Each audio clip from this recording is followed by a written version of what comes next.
When Emily's eyes locked on mine and she said, "Our lives are our own, Daniel. You don't get to demand every detail of my choices." Something inside me cracked. For years I had been the steady partner, keeping the bills paid, fixing the small things around the house, showing up at family gatherings with a forced smile that no one questioned. But recently she'd been slipping away from me. Her attention was swallowed by her phone, her nights consumed with new companions she casually labeled as friends. I told myself it was a rough patch, a season of distance all couples endure. But the way she said it that night, calm, definitive, wasn't about space. It was about cutting me out. She wasn't asking for time. She was severing my place in her world. I leaned back in my chair, keeping my voice level. "So, separate lives. Is that what you want?" She shrugged, barely looking up from her screen, treating me as if I were already irrelevant. I nodded slowly. "Fine. Then we'll separate our finances too." Her head snapped up, shock flashing across her face.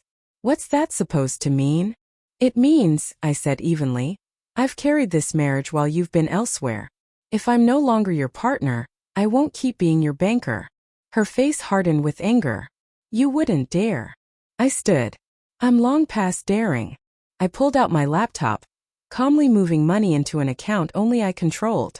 I had been cautious enough over the years to set aside a reserve Emily didn't know about. That night the storm broke. Her voice rose behind me. "You can't just shut me out like that.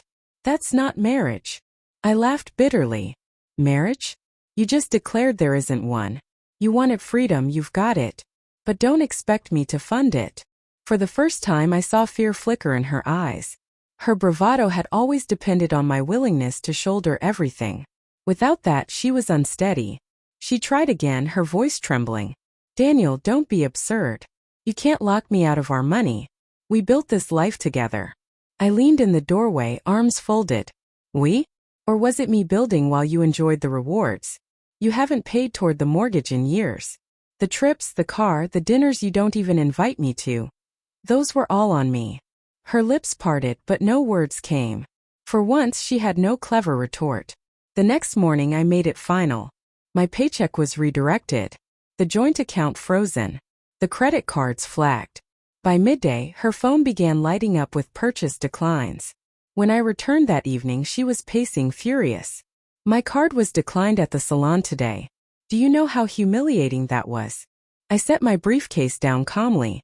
"Not as humiliating as finding out your wife considers herself single while spending my income." Her glare sharpened. "So this is your punishment? Your way of controlling me?" "No," I said firmly. "I'm honoring your request. Separate lives. You pay for yours, I'll pay for mine." Her color drained. For all her talk, she had never intended to stand alone. Her independence was only sweet because my paycheck kept it afloat. Now her carefully staged lifestyle began to collapse. Within a week the cracks showed. The friends who loved her generosity disappeared when she could no longer pick up the bill. The pricey yoga sessions were dropped. The regular salon visits vanished. Slowly, the glamorous facade crumbled. One evening, I found her slumped at the kitchen table, staring at her phone. "Something wrong?" I asked. She looked up with tear-rimmed eyes. "Daniel, can we talk?" I didn't mean it when I said I wanted separate lives. I was upset. I shook my head. "No, Emily. You meant it. What you didn't mean was to live without my money. Now that independence has a price, you want to walk it back." Her apology rang hollow, a routine I knew too well. Empty promises, temporary contrition. I wasn't falling for it again. I sat across from her and let silence fill the air before I spoke. "You're not sorry, Emily. You're scared. You loved the safety net I provided while you played unattached." Her eyes glistened. "That's not true, Daniel. I do love you. I was just confused." "Love doesn't hide," I said quietly. "It doesn't lie, dodge questions, or lean on someone financially while shutting them out emotionally." When she tried to interrupt, I raised a hand. "I've spoken to a lawyer.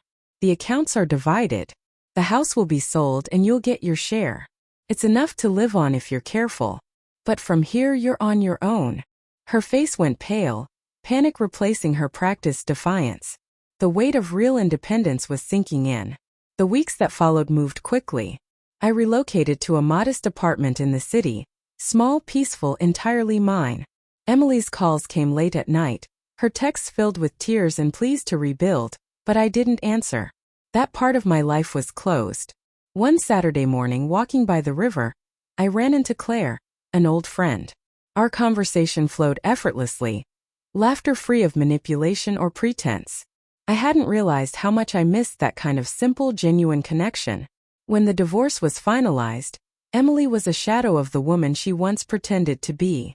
Her voice was fragile as she whispered, "Goodbye, Daniel." I walked out with my head high. For the first time in years, I wasn't just enduring a hollow marriage. I was free. And that freedom was worth far more than anything Emily ever offered.